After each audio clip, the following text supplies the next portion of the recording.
Welcome to AV number 6, part number 6. The story suggests that the astrologer's comments and observation please people. तर हा जो ज्योतिषी आहे त्याचे जे कॉमेंट्स आहेत, त्याचे जे मतं आहेत, त्याचे जे निरीक्षणं आहेत, ते लोकांना खुश करतात. लोक ते ऑब्झर्वेशन त्याचं त्याचं मत ऐकून लोकांना आनंद होतो किंवा लोक त्या ठिकाणी समाधानी पावतात. तर त्या कशामुळे ते समाधानी पावत आहेत? Promising them success and good Fortune, कारण तो लोकांना त्या ठिकाणी यश आणि चांगलं नशीब, चांगलं दैवत तुमचं आहे असं तो सांगतो आहे. त्यांना त्याचं एक प्रकारचं सांगून राहिलेलं आहे. Proving as time passes to have been true, तो सिद्ध करून दाखवतो आहे की जसा वेळ जाईल तसं त्या ठिकाणी त्याचं भविष्यवाणी खरी होईल. Flattering them or supporting them their own views, त्या ठिकाणी त्यांचं फ्लॅटरिंग करणं म्हणजे स्तुती करणं, to praise. Flattering them or supporting their own views, तो आपले जे स्वतःची मतं आहेत तो त्या ठिकाणी देतो आहे, त्यांची स्तुती करतो आहे. आणि नंतर आहे helping them to learn to solve their own problem, त्यांच्या समस्या सोडवण्यासाठी तो स्वतः त्या ठिकाणी प्रयत्न करतो आहे. तर त्या ठिकाणी आहे 3, flattering them or supporting their own views, त्यांचीच जी मतं आहेत त्या मतांना तो सपोर्ट करतो आहे, त्यांची स्तुती करतो आहे आणि त्या पद्धतीने तो पटवून देतो आहे की तुम्ही असं करा. नेक्स्ट आपण बघूया number 4 D. Gurunayak consult the astrologer because he wants to. Gurunayak त्या ठिकाणी आपला हा जो ज्योतिष्य आहे याच्याशी कन्सल्टिंग करतो, त्याला त्या ठिकाणी तो विचारतो, कारण त्या ठिकाणी because to understand the past, त्याचं त्याचं जे भूतकाळ आहे तो भूतकाळ समजून घेण्यासाठी. Find out who the astrologer is, त्या ठिकाणी त्याला शोधून काढायचं आहे की ॲस्ट्रॉलॉजर नेमका कोण आहे, म्हणून त्या ठिकाणी तो ज्योतिषाचा सल्ला घेतो आहे. Make some money through a बेट, त्या ठिकाणी पैज जी आहे बेट लावून त्या ठिकाणी तो पैसे त्या ठिकाणी कमवायचा प्रयत्न करतो आहे. Get the answer to a specific question, त्या ठिकाणी काही विशिष्ट प्रश्नांना त्या ठिकाणी तो उत्तर देतो आहे. Get the answer to a specific question. तर आपल्याला त्या ठिकाणी Gurunayak consult the astrologer because he wants to. Gurunayak त्या ठिकाणी ह्या ज्योतिषाचा सल्ला घेतो आहे कारण त्या ठिकाणी to get the answer to a specific question, त्याला त्याच्या विशिष्ट प्रश्नाचं उत्तर पाहिजे आहे. त्याचा विशिष्ट प्रश्न काय आहे, तर ज्या माणसाने त्याला मारण्याचा प्रयत्न केला होता त्या माणसाचा शोध त्याला घ्यायचा होता आणि त्यासाठी त्या ठिकाणी तो इथे कन्सल्टिंगसाठी आलेला आहे. Gurunayak is looking for the man who tried to kill him. Gurunayak त्या ठिकाणी अशा माणसाच्या शोधामध्ये आहे की ज्याने त्याला मारलं होतं, to kill him. Gurunayak is looking for the man who tried to kill him. Gurunayak is looking for the man who tried to kill हिम.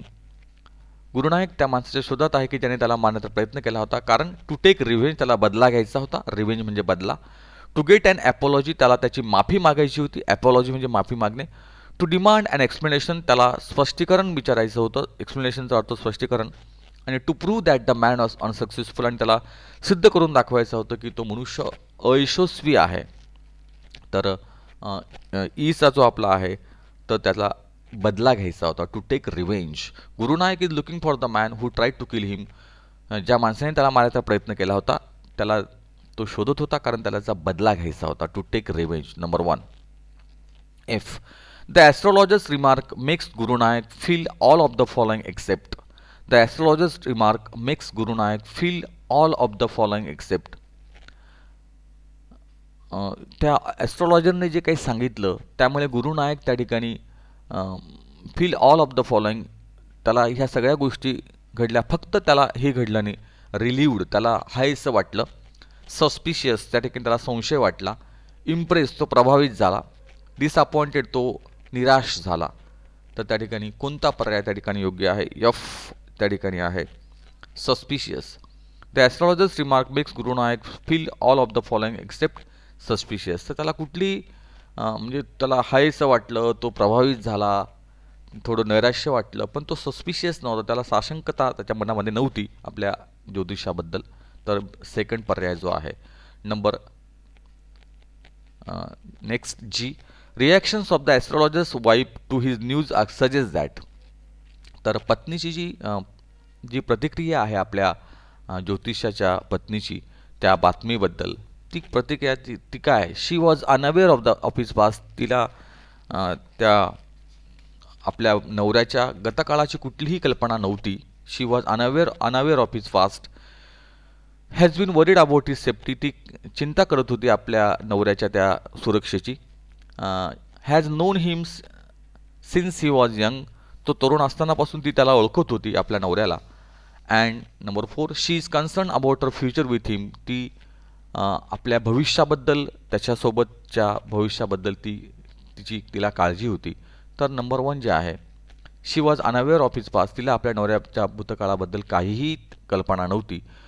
त्याच्यावर तिची प्रतिक्रिया जी आहे ती म्हणजे जेव्हा तिने ऐकलं की आपल्या नवऱ्याने त्या माणसाला गुरुनायकला मारण्याचा प्रयत्न केला होता आणि तिला ते माहितीच नव्हतं, पण ते नवऱ्याने ती कबुली जी आहे ती दिलेली आहे.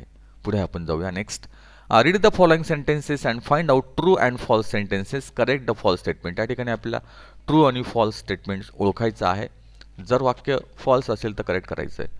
The astrologer gave a correct prediction to the client about his past, that he was stabbed, thrown into a well and left for dead. The astrologer gave a correct prediction to the client. त्या ठिकाणी त्या ॲस्ट्रॉलॉजरने अतिशय बरोबर असं भविष्य आपल्या त्या गिरायकाला सांगितलं त्याच्या भूतकाळाबद्दल, की त्याला मारून टाकण्यात आलं होतं आणि मारून टाकून त्याला त्या विहिरीमध्ये फेकण्यात आलं होतं मरणासन्न अवस्थेत. हे वाक्य बरोबर आहे का? तर हे वाक्य अगदी बरोबर आहे, ट्रू आहे. त्याने अगदी बरोबर सांगितलं होतं. B, when the astrologer came to know that the man whom he killed is alive, he felt that he was relieved of his guilt. When the astrologer came to know that, जेव्हा त्या ॲस्ट्रॉलॉजरला कळलं की ज्या माणसाला आपण मारून टाकलं होतं, ज्याला मारलं होतं तो जिवंत आहे. He felt that he was relieved of his guilt, त्याला बरं वाटलं की आपल्यामध्ये जी एक प्रकारे भावना होती की आपण काहीतरी चुकलेलो आहे, त्या भावनेतून त्याला मुक्ती मिळाली. तर हे पण वाक्य बरोबर आहे की आता पण त्याला असं वाटत होतं की त्या ठिकाणी आपले हात त्या रक्ताने भरलेले होते किंवा रक्ताने माखलेले होते, पण आता जेव्हा तो माणूस जिवंत बघितला की त्याला असं व्हायचं वाटलं, चला आपण कुठलाही गुन्हा केलेला नाही आहे, म्हणजे तो वाचलेला आहे, आपण आता मर्डरर नाही आहे, तर आपण क्लीन आहे आपण, असं त्याला वाटलं. The astrologer tried to back out of the deal and talk about the client's past. The astrologer tried to back out of the deal. हा जो ज्योतिष्य आहे त्याने आपले डील कॅन्सल केलं आणि तो आपल्या क्लायंटच्या भूतकाळाबद्दल बोलायला लागला. तर नाही, त्याने तसं काही केलं नाही त्याने. हे वाक्य फॉल्स आहे. The astrologer wanted the client to know that the man who had tried to kill him was dead. उलट त्या ठिकाणी त्याने त्याला पटवून दिलं की त्या ठिकाणी जो क्लायंटला जे पाहिजे होतं तो माणूस मेलेला आहे असं त्याने त्याला पटवून दिलं. म्हणजे हे वाक्य फॉल्स आहे. D, the astrologer rescued himself for Gurunayak's revenge. The astrologer rescued himself from Gurunayak's revenge. तो ज्योतिषी जे आहे तो गुरुनायकच्या त्या बदल्यातून त्या ठिकाणी त्याने सुटका करून घेतली. अगदी बरोबर आहे. The astrologer rescued himself from Gurunayak's revenge, अगदी बरोबर आहे. सुटका करून घेतली त्याने उलट सांगितलं की ज्या माणसाच्या शोधात तू आहेस तो माणूस त्या ठिकाणी तो लॉरी खाली चिरेडला गेलेला आहे आणि तो मेलेला आहे असं त्याने सांगितलं. Next, the moral of the story is that we must be responsible about what we have done and should not run away from our mistakes. The moral of the story is that we must be responsible about what we have done and should not run away from our mistakes. या ठिकाणी या कथानकामध्ये एक अशा प्रकारचं एक सल्ला दिलेला आहे, अशा प्रकारची एक नैतिक गोष्ट लपलेली आहे. That we must be responsible about what we have done. आपण जे काम करतो त्याला आपण स्वतःच त्या ठिकाणी कारणीभूत असतो. And should not run away from our mistake, आणि आपण आपल्या चुकांपासून पळू शकत नाही. अगदी बरोबर आहे. जे करतो आपण त्याला आपण स्वतः रिस्पॉन्सिबल असतो आणि आपण आपल्या चुकांपासून पळून जाऊ शकत नाही. अगदी बरोबर आहे. हे वाक्य त्यातून सिद्ध होतं.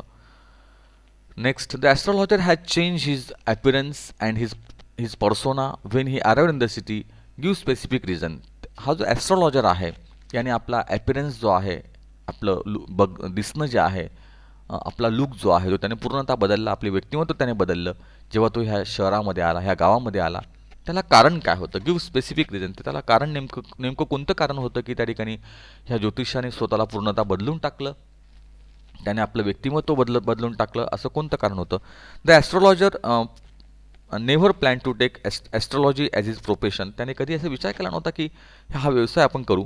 Since he had no prior knowledge about the subject, त्याला कुठल्याही विषयाचं ज्ञान नव्हतं यापूर्वी. But he had to earn his bread and butter in the city with the help of this profession, as he had to leave his ancestral profession as well as home because of some unavoidable problem in his life. तर अपरिहार्य कारणामुळे त्या ठिकाणी हा व्यवसाय तो पडलेला होता, कारण त्याला त्याचं घरदार जे आहे ते सोडावं लागलं होतं. So to attract customer convincingly he had to change his appearance, आणि म्हणून त्या ठिकाणी जे कस्टमर्स आहेत त्यांना आकर्षित करण्यासाठी त्या ठिकाणी त्याने आपला ॲपिरन्स जो आहे, आपला लुक जो आहे तो बदललेला होता. With the help of his costume develop the skill of listening to assess the requirement of his client, practice guess work based on the collected information on the spot and create an illusion of a genuine astrologer. आणि त्या ठिकाणी स्वतःला त्या ठिकाणी बनवलं होतं, घडवलं होतं, आणि त्या पद्धतीने तो लोकांना इम्प्रेस करायचा, कारण त्याला त्याचा भूतकाळ विसरायचा होता आणि त्याला त्याचं सध्याचा वर्तमान काळ जो आहे तो घडवायचा होता. आणि म्हणून त्या ठिकाणी त्याने आपला ॲपिरन्स जो आहे तो बदललेला होता, आपलं व्यक्तिमत्व बदललेलं होतं, की आपल्याला कोणी ओळखू नये आणि आपलं संसार चालावा या उद्देशाने त्या ठिकाणी त्याने आपला हा लुक जो आहे तो बदललेला आहे, आणि जेणेकरून आकर्षित करण्यासाठी त्या ठिकाणी त्याने गिरायकांना तो आपला लुक बनवला होता. The darkness load that was inside the astrologer has disappeared. Through this sentence, explain the significance of the title and astrologer day. तर the darkness load that was inside the astrologer, जो काळाकबिन्न अंधार त्याच्या मनामध्ये लपलेला होता आपल्या त्या ज्योतिषाच्या, तो आता पूर्णतः संपला होता, दिसण्याचा झाला होता. या वाक्यातून explain the significance of the title and astrologer's day, तर या वाक्यातून आपल्याला ह्या टायटलचं काय महत्त्व लक्षात येतं. तर the astrologers always felt guilty of killing a man. तर हा जो ॲस्ट्रॉलॉजर आहे त्याला एक कायम एक मनामध्ये एक प्रकारची गिल्टी आहे, तो अतिशय त्याला अपराधीपणाची भावना त्याच्या मनामध्ये आहे, की आपण एका माणसाला मारलेलं आहे. Killing a man when he had been youngster, जेव्हा तो तरुण असताना त्याने एका माणसाला आपण मारून टाकला आहे, अशी त्याची एक अपराधीपणाची भावना त्याच्या मनामध्ये होती. As he matured he understood his mistake of committing a crime, आणि जेव्हा तो मोठा झाला, त्याला जेव्हा कळायला लागलं, तेव्हा त्याला ती चूक जी आहे, तो गुन्हा जो आहे, त्याला म्हणून मनात तो खात होता स्वतःलाच. As he had been drunk and had quarrel badly while gambling, तर चुकून त्या ठिकाणी दारू पिल्यानंतर, जुगार खेळल्यानंतर त्या ठिकाणी त्याने आपल्या मित्राला मारलं होतं. Though it might have been unintentional he always held himself responsible for the death of an innocent man. जरी त्याने मुद्दाहून केलं नव्हतं तरी पण एका निरागस माणसाला आपण त्या ठिकाणी चुकून त्या ठिकाणी त्याच्या मृत्यूला आपण कारणीभूत आहोत हे त्याच्या मनाला खात होतं. The day he saw the man alive, पण जेव्हा ज्योतिषाने त्या माणसाला बघितलं की ज्या माणसाला आपण मारलं होतं तो जिवंत आहे, standing in front of him he was relieved of his guilt, तेव्हा मात्र त्याला हायसं वाटलं की आपण कुठलाही अपराध केलेला नाही, की ज्या माणसाला आपण मारण्याचा प्रयत्न केला होता तो जिवंत आहे, आणि त्याला खूप हायसं त्या ठिकाणी वाटलं. Next, the astrologer feels relieved that Guru is not dead as it relieves a great burden from him, critically justify the statement and explain it. तर या ठिकाणी आपल्याला एक जस्टिफिकेशन करायचं आहे. The astrologer feels relieved that Guru is not dead, तर गुरुनायक हा मेलेला नव्हता पण तो जिवंत होता, आणि त्या ठिकाणी हे जे स्टेटमेंट त्या ठिकाणी आहे ते आपल्याला त्यामुळे आपल्या ह्या ज्योतिषाच्या डोक्यावरचं एक ओझं उतरलं, तर हे स्टेटमेंट त्या ठिकाणी आपल्याला स्पष्ट करायचं आहे. The astrologer felt relieved to see Gurunayak alive because he was carrying the burden of the guilt of murdering a person. त्याच्या डोक्यावर ते ओझं होतं, आपण एकाला मारलेलं आहे. He ran away from home to save himself from punishment. तो त्या गावातून पळून आला होता आणि ती शिक्षा वाचावी म्हणून त्या ठिकाणी तो पळून आला होता. And was leading life like a normal person, आणि तो आपलं एक चांगलं जीवन तो आता जगत होता, एक normal. But is feeling of self satisfaction on seeing Guru alive showed that he did not have any remorse for committing a crime. पण जेव्हा गुरुला त्याने बघितलं तेव्हा त्या ठिकाणी त्याचं मनातली भीती जी आहे ती पूर्णतः पळाली, त्याचा पश्चाताप जो आहे तो त्या ठिकाणी पळाला. He fail to realize that an attempt to murder was a serious crime also, but his wife's reaction to his confession proved that. पण त्या ठिकाणी एखाद्याला मारणं हा खरंच एक गंभीर गुन्हा आहे, पण त्याने शांतपणे ते आता स्वीकारलेलं आहे, आणि बायकोने पण त्या ठिकाणी एक प्रकारे त्याला मान्यता दिली होती की ठीक आहे, जे घडलं ते घडलं, पण आता तुम्ही एक चांगलं जीवन जगत आहात, आणि ती दोघांनी तो शांतपणे झोपी गेलेला आहे हे याच्यातून सिद्ध होतं. Okay, here we stop and move to next part.